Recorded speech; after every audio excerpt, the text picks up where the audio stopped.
mhlambe mlalelo sekhaya uyangena uyazibuza sikhuluma noPhumla intokazi yakhona la kaNongoma eyathatha ke isinqumo sokuthi wena ufuna ukuba ngummeli kodwa ke idila kakhulu ngeindaba ezithinta uRoad Accident Fund. Nakho ke Phumla kunogogo olalele usezohamba ngewheelchair njengamanje ule phansi kwahloma ngozalo. Washayiswa imoto ngo1992. Semzwile phela uPhumla manje ufuna ukuyakuphumla manje gogo. 1992 imshayisa imoto. Akhona inamathuba ukuthi Phumla lo gogo ashayiswa imoto ngo92 umsizi. Uma ekhona mangakanani yini eyenza belelo percent mhlambe from kwisikali sika 100%. Uma engekho futhi uthi 0.000% kudalwa yini lokho?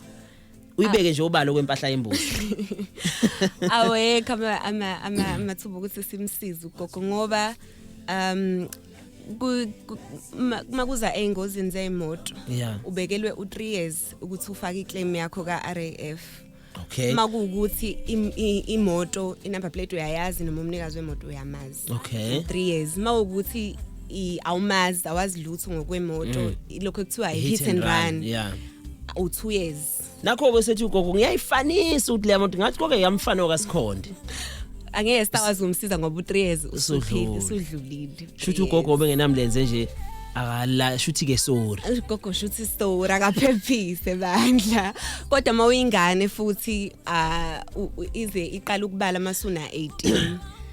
Makuukuthi uyayazi imoto. Kodwa u2 years mawukuthi awuyazi. Kodwa mawuyazi imoto iqala ukubala masuna 18 so ungayifaka iclaim. Kubalwana? Kubalwa i-prescription expire kwe-claim. Nakho ke ingane yashayiswa imoto ina7 iyayazi imoto nabasekhaya bayazi imoto kuyoze kuqala ukubalwa ngoba ingane isino 18. No engayifaka umzali iclaim kodwa mawukuthi abazali sometimes abanaki futhi ngoba kusemakhaya abantu abachazelekile ngalezi zinto lezi. So umuntu uthola ukuthi akayifakile iclaim kwaze kwaphela ke lo 3 years lo obaliwe kodwa makuyingane ingakwazi ukuthi yona mayisina 18 ifakele yona iclaim because iqala ukubala mayisina 18.